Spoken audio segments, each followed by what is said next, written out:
Welcome to the Second Bite Podcast, where we talk with top entrepreneurs and CEOs about creating valuable companies through creative transactions. Now, let's get started with the show. Welcome back to the Second Bite Podcast. We got a great episode today. Ryan Redding is with me. Ryan did a interesting transaction earlier this year, Ryan, if I'm not mistaken. Yeah. And this is going to be interesting because your agency, Levergy, you sold to a different business in the same marketplace that kind of grew out of an existing relationship. Yeah. And so this is our agency, Levergy, was primarily like a digital agency. So most people think of like full service digital. It's everything from websites to SEO, PPC, et cetera, et cetera. And specifically focused. Yeah, we verticalized into the home service space. So this is going to be plumbing, HVAC, electrical, roofing, garage door. Think about guys like in a truck who do work in your house. Right. So we kind of niched out a little space there. And there was KickCharge Creative, who is essentially the company that I sold to. They did a similar sort of approach, unrelated, right? We knew each other. We worked a lot together. So they served the same vertical. They predominantly, however, did like brand development. So think names, logos, vehicle wraps, things like that a lot of the guys in that space use. And KickCharge had a reputation. Like every time I'd work with a KickCharge client, it was always great from a marketing standpoint because they looked great. You know, a lot of people think of the plumbers like the butt crack showing, and it's like just not a great look. And all the KickCharge companies were super professional, super slick. They looked premium. And so marketing those businesses was just felt like cheating. And so you, with Levergy, you started that business when? It started at the end of 2016. Okay. So, roughly, what is that, 9 years? Yeah. So like by the time the ink dried, it was like 8.5 years start to finish. Yeah. Okay. And describe for me a little bit the business. Like how big was it? How many employees? What was revenue like? That kind of thing. Yeah. So we at our peak had just shy of 60 employees. Post COVID, we were all remote, right? It turns out not many people want to live in Tulsa. So we had people everywhere. Our clients were all over the US, Canada. So we just had a fully distributed workforce over the past 2 years. So I say the 60-person headcount, I made a really concerted effort to actually start leveraging AI more and more. So I tried to actually reduce our headcount, still produce the same level of work or more, but using tech and automation and AI to help carry up a lot of load. So we actually whittled our headcount down closer to 30. And that was, we still kept the same percentages on our EBITDA. So we were in the ballpark of 33%, depending where in the year we were falling. So like strong team, strong performance, but just try to get more and more in the automation and tech versus just all brute force labor. So if I do the math in my head, then if you're 30% with half of the workforce, did your prices to customers come down, or were you able to offer lower entry points to customers? Oh no, our prices went up because we could do more, better, faster. Right. So the impact we provided for our clients, they just noticed the impact that we provided. Our time to impact was reduced. Don't quote me on this. It was reduced by 80-something%. So there is a price associated with being able to do high delivery service, but at a faster timeline. So instead of us being able to do a website in 45 days, we can knock it down to 14. Like there's just things that we got competitive advantages for. Those things weren't discountable. So we kept our prices at a premium. Our clients were happy to pay it.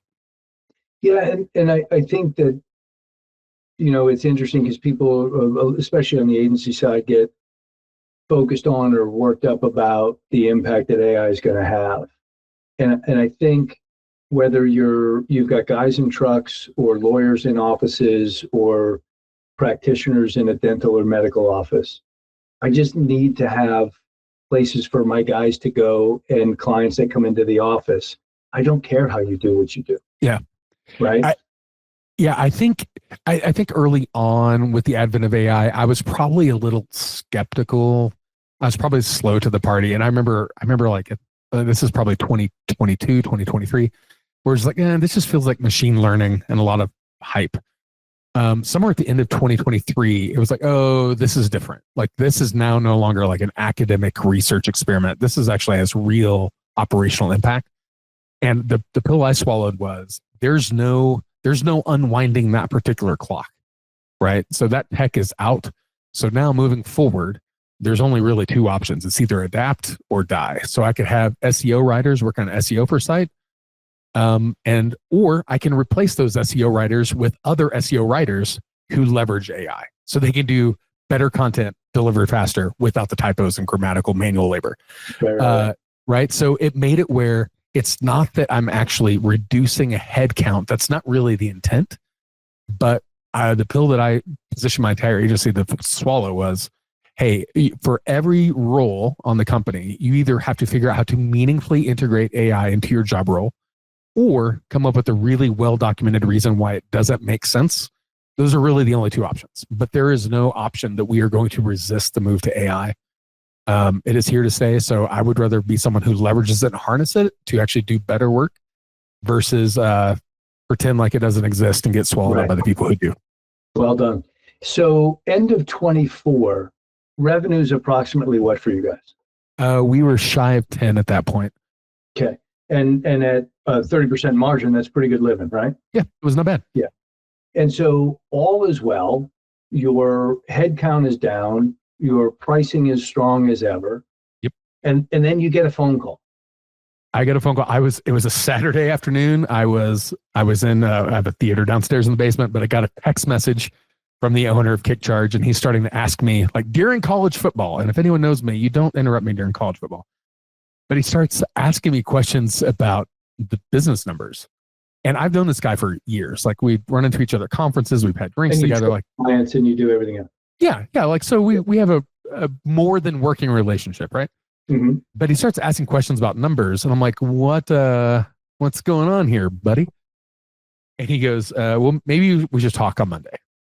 So we talk on Monday, and he presented the idea of what would it be like if we were to take basically the two combined teams, their digital or their branding work and renaming and everything positions in the trades for that space, and then bolt on the digital component that I've been working on. What would that look like? And would that be something I'd want to talk about? And that was something that I wrestled with. I wrestled with it not because it's like, I mean, a lot of people want a scenario like that, right? They don't want to have to go through the whole broker thing. They don't have to list it and like go through a bunch of LOIs and like compare offers. Like, so here's someone who's like great strategic partner, someone I've already known, trust and respect. I already know their reputation and quality of work. I already know people on their team. And now they're saying, hey, what do you think about just like making this thing go? I could not figure out a scenario where I would find an equal or better partner for this process than that text message exchange I was having on that Saturday afternoon. So it became really, really hard to walk away from at that point.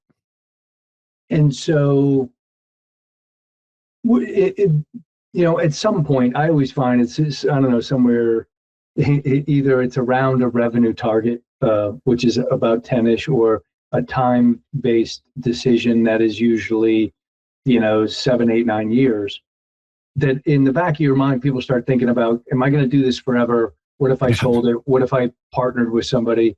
Was that stuff going on in your mind before the phone call? Yeah, of course. Like for me, the business, and what's funny is like I started the business on accident. I didn't have this like grandiose plan to change the world or to create generational wealth. It was just like I was just helping people, and helping one person snowballed and helping lots and lots of persons.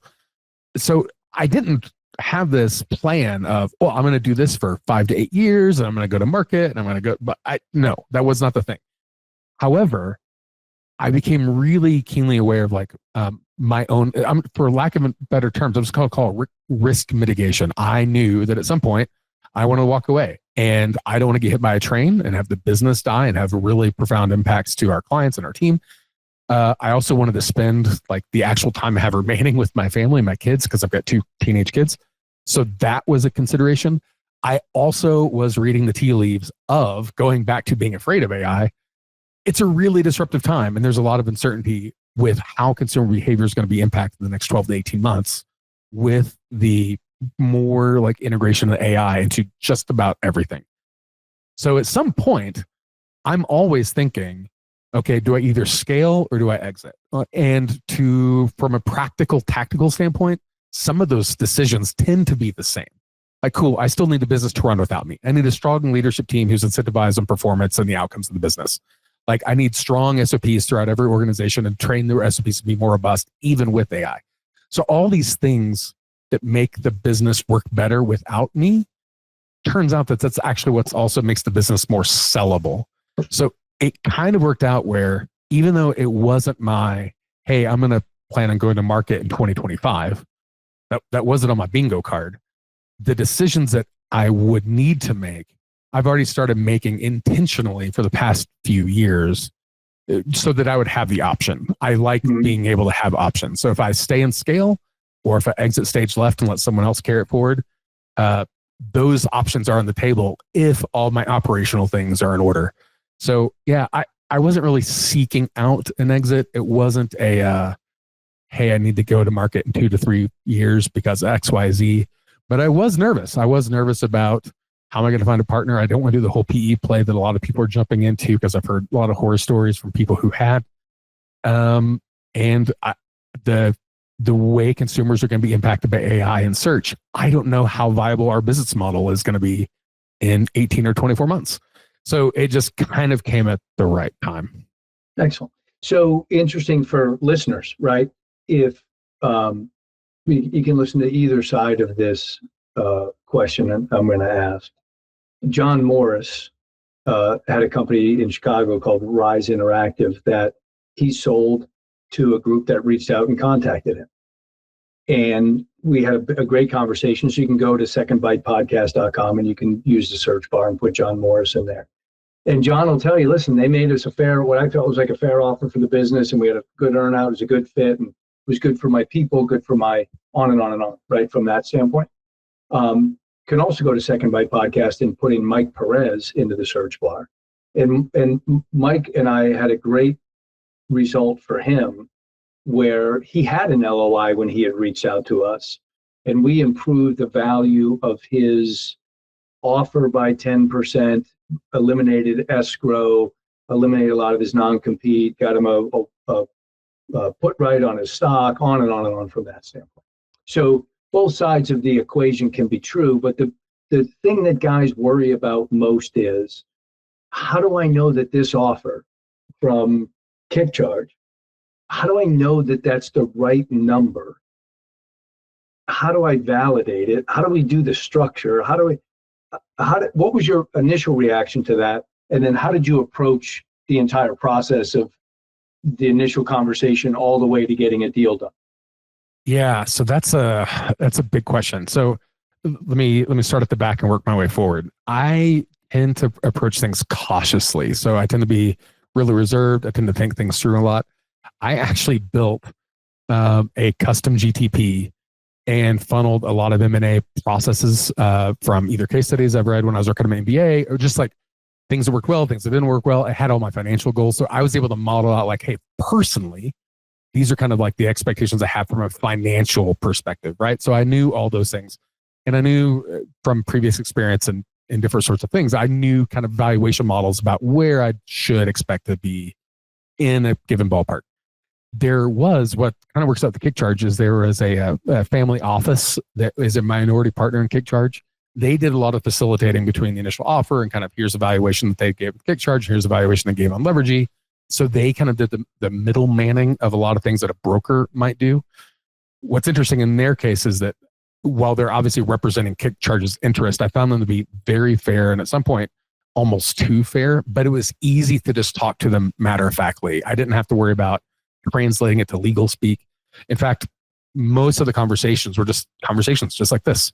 Hey, here's a concern I have. I've got questions about X, Y, or Z. What do you think about this? They would wrestle with it. They'd come back and said, great, we think we can do that. And so we had it all chicken scratched out pretty well before an attorney ever got involved to start drafting something. So it made it much faster. It also made it a whole hell of a lot cheaper. But one of the things that kind of came down to is you have to be able to detach your emotions of like, this is my baby, this is what I think I work, and actually look at various valuation models. So obviously everyone looks at EBITDA, a lot of people look at earnings. It really kind of depends on the match you're going for. In the case for this acquisition, my agency was almost all MRR. So the recurring revenue model was the thing that was valuable. On a traditional branding agency, it's a lot of project revenue. So by itself, they're refilling that revenue bucket month after month after month forever. Our recurring revenue was the thing that was valuable to them. So it was an easy sort of way to actually think about how do we incorporate these from a valuation standpoint, where the processes that are valuable to what we've created with the MRR base could easily bolt in and add value kind of out the door for KickCharge. And once you start realizing the things that are valuable to them, things that are valuable to you, and kind of start focusing where it's a win-win scenario, that's really the thing. I think in hindsight, a lot of focus gets put on like financial due diligence, and for good reason, right? Like you want to like do the numbers, but what I've learned both from like my personal experience with other people who have exited any sort of change of control event, there's this focus on like sellers want to get as much as they can, buyers want to get a good deal, and kind of like depending if they're trying to deploy capital and like, hey, they got to get this capital in the wild to make someone else happy, whatever it is. There's this issue where people are kind of trying to force together a deal for a myriad of reasons. So they look at balance sheet A and balance sheet B and then try to figure out how do you composite these together? What does this look like when it's all said and done? And that's how they do a lot of decisions. What I found is like based on research, somewhere between like 65 and 90% of those deals don't actually produce the value that they think and hope to create by that whole merger. So for me, I think I've kind of learned that while financial due diligence is a part and operational integrations plans are absolutely a part, that's a really big piece I think people skip over because it's not fun. Yeah. But like cultural due diligence of like actually how do you assimilate people became a really interesting challenge after the integration or after the ink was signed. Right now it's like, cool, now all these balance sheets and P&Ls, you can kind of bolt them together, but that's not actually the thing. People, like businesses aren't spreadsheets, they're people. So how do you figure out how to integrate the teams and the process and workflow and the culture, the values, so that the team can actually be thriving together? That became, I think, the challenge that I personally underestimated that particular journey. That caused, like, if I could go back and do it again, I'd probably put less focus on like, hey, did I get a 12x or a 13x or 12.5 with the 2 point down the back? Like before any of that, how do we actually integrate the people so that the people work better as a cohesive team? That would probably be where I'd put a lot of focus. That's great commentary. Two-part question. A recurring revenue business like yours, in my experience, always trades higher than a project-based business. Yep. Was that the case here? Yep. What I also find is that the project-based business, if I bought that first, right, thinking about it from the family office perspective, I'm not going to pay that much money for a recurring revenue business, right? There's pressure on. I bought the first one for 4 or 5 times EBITDA, and there's no way I'm going to pay 7 times EBITDA for this. Plus, it's bigger. Plus, the platform company in this case gets diluted down unless we pay a whole bunch of money. You know, how did that dynamic play out? Actually, that was less of a concern than you might think, and only because the whole point now is as a composite. If you have a significant book of business on a project revenue and a significant book of business on a recurring revenue, you now have a really valuable platform that a lot of bankers and PE groups are totally happy to look at. So almost by design, even if the performance is not 1 + 1 = 3, even if the performance is 1 + 1 = 1.5, because of the revenue mix that gets modified by having recurring revenue, the valuation of the project revenue business, which in this case was like the core business model, became more valuable from a potential valuation standpoint than it would have ever been on its own as a project revenue business. And were they about your size?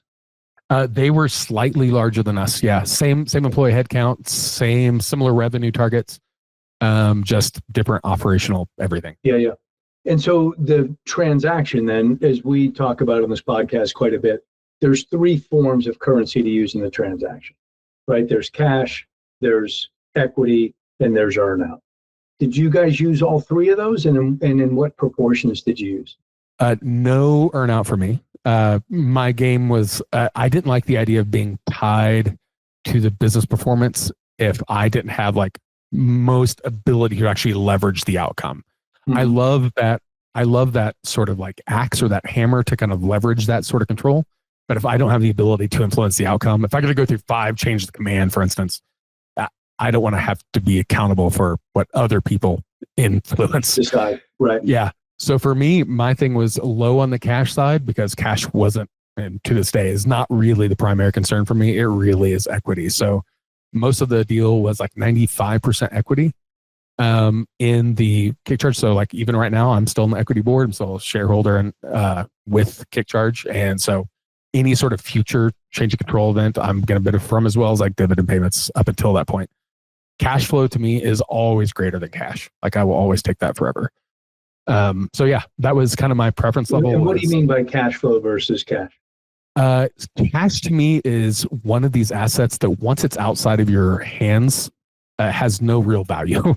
Like once you transact an event, once you buy a widget or a cog or machine or a thing, it's done.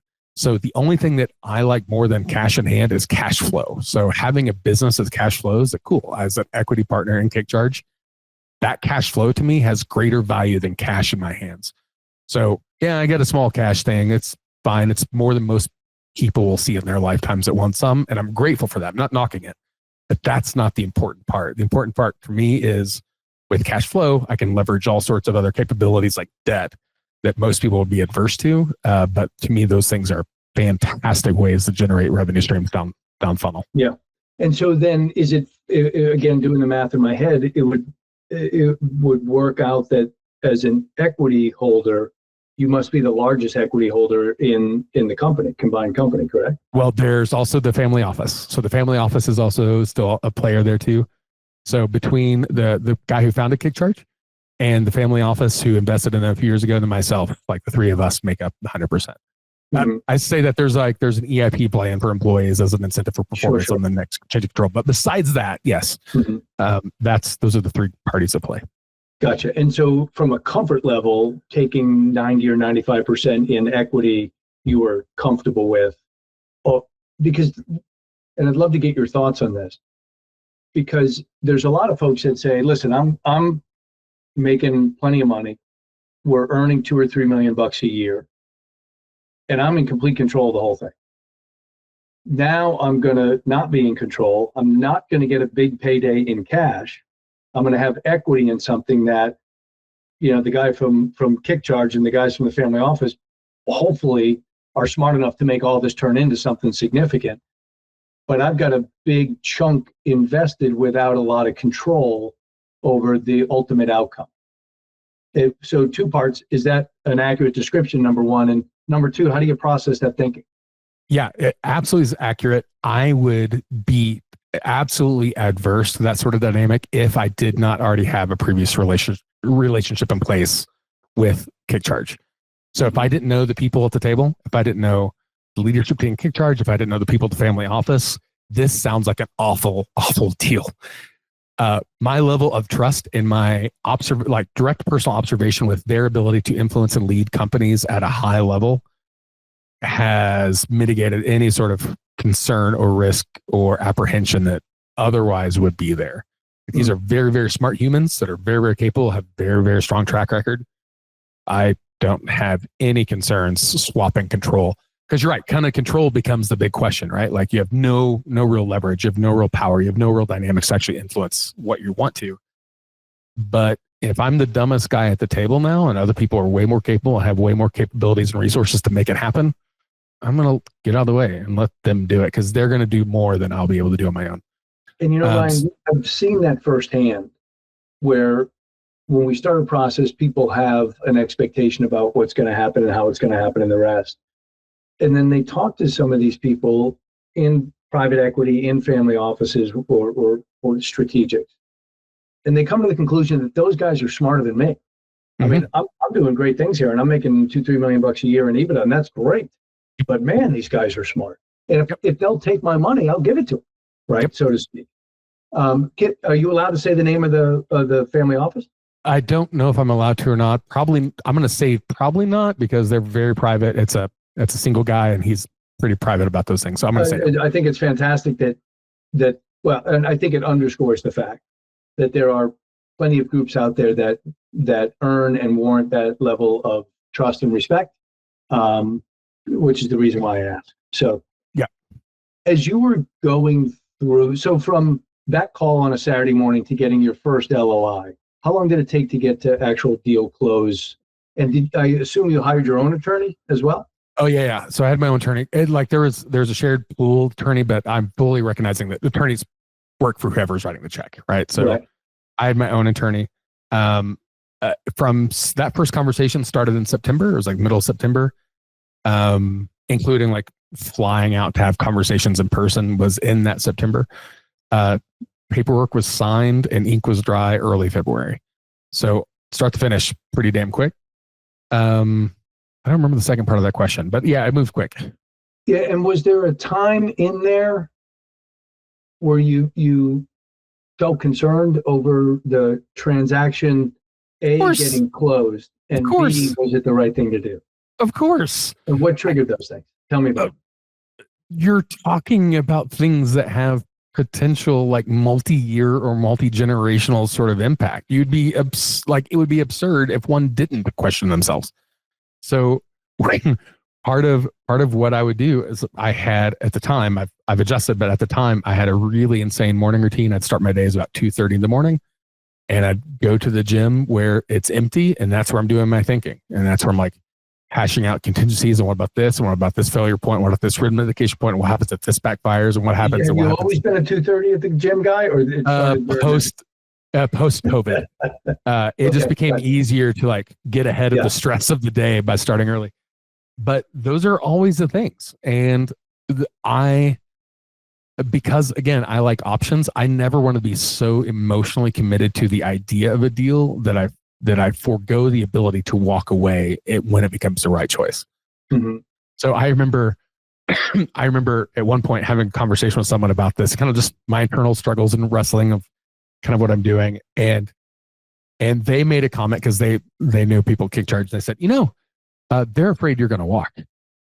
And I went, interesting. Got it. So that was all the confirmation I needed to know that I was handling this in a good way, that they didn't feel like this was a done deal. They didn't feel like it was in the bag, that I still had the opportunity to actually ask for things that otherwise I wouldn't have had the chance to ask for. And is there something in particular that you did or a way that you handled yourself that caused them to be concerned that you would walk away? Not that I've tried to think about the answer to that question.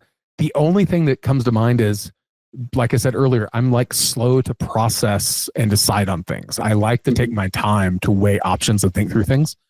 And so my only thing is probably just that natural behavior. If you were to tell me, hey, Ryan, I've got this great sandwich place you got to try, my first response is not going to be, well, let's go get a sandwich. My first response is going to be like, really, Todd? Is it the best sandwich place?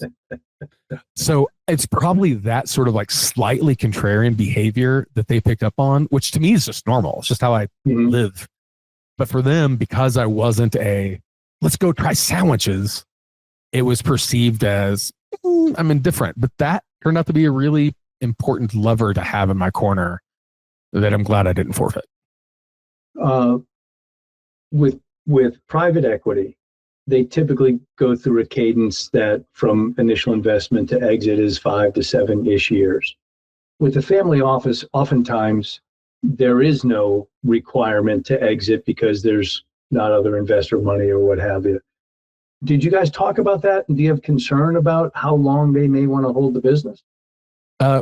There right now, so those are all conversations. Like I wanted to know like kind of what those were. And also it comes down to like leadership contingency planning, right? So when you start talking about life cycles of businesses, transitioning hands and ownership and people with different career stages. So the person who runs the family office, like the person whose family office it is, he's looking to kind of exit a lot of his business interests in the next 12 to 18 months. So that's his like personal engagement window of like, hey, right now he's like build pump. And then he's going to try to exit a lot of those at the same time. So good for him. That is not really going to impact the options on the table for KickCharge in the future. So for him, if it takes 12 months, if it takes 24 months, if it takes 48 months, whatever the timeline is, They would rather get the number that the business is actually valued for versus like rush it to market and get not a good fit. So it's one of these things that I'm totally comfortable being patient. Dividend checks are still dividend checks. They still cash. And it's one of these things that if it happens in 12 months, if it happens in 60 months, cool, that event horizon will still happen. There still will be a change of control for either the actual individuals at the table, like their life cycle, kind of where their interest level is at that point in time, or when the market is the offer that they're like, this is the offer they've been working for. So if that's 1 year or 5, we'll find out. Excellent. Last question would be this. For those listening, if there was an observation or a piece of advice that you have after now going through the process that you think was critically important, or maybe you wish you had done a little bit differently, would there be 1 or 2 little nuggets in there that you think you would highlight? Gosh, yeah, there's probably quite a few. And I will say, like, for most people, they probably just do this event once, right? There's a few people who go through like multi-exits, and that's kind of what they do. And they're like awesome because they get smarter and sharper and faster with everything in the process. But for most people, like most businesses can't sell. Like they go to market and they just like die. So statistically, the people who actually just put it on the market and then actually complete the transaction, like that's a small bucket of companies. So, and most people only do that once. So one is like, give yourself grace. You're going to make mistakes. You're going to learn the hard way. It is worth getting. It is the most frustrating thing in the world to have to pay for different attorneys and different finance people along the way to kind of watch your six. It is the best money you will spend in that process. Don't cheapen up on attorney bills. I think white collar services all in, it wasn't $250,000 of expense between all the various specialties, but it felt damn close between like, and I've got family law that's in the mix. So I've got like, you've got personal like IRS tax things, you got family law sort of considerations. So like you have all these sort of specialists, you got people like actually auditing the specialist findings to make sure you don't find yourself in a bubble of like, shit, should not have made that decision. So you're always just trying to challenge your own logic and your own motive and your own thinking. I think it's really important to make sure that your team is incentivized to want the transition to happen. I think a lot of businesses want to keep details of an exit personal and quiet. And I get it. I get why. But I also think that backfires. So for me, one of the things that I negotiate in this process is all the people on our leadership team level with Levergy, I negotiated a transaction event bonus for the next turn for those guys. So they are incentivized not for the initial exit that I was a part of, but for the next round. So as the business grows, scales involved, so they're financially incentivized to keep the company performing at a high level on that next change of control. Find ways to keep that a part of the equation. Like keep your guys a part of the process. You want them working for it, not against it. Statistically speaking, 30% of people are actually trying to sink the ship. So make it where they are not likely to want to sink the ship that you're trying to build and set the sail. I think the other thing is put focus on, I think a lot of people put focus on like, I'm going to use the word synergies in air quotes with people like are listening. I think a lot of the idea of synergies gets really, really overblown unless they're very, very intentional about how that actually happens. I think people use those words most often as buzzwords, not actually operationally. And it creates issues where like, well, why isn't this as easy as we diagrammed it to be? Because it's not easy. You're taking two different companies with everything, processes, legal structures, team dynamics, and you're trying to organize them together into something that works on its own.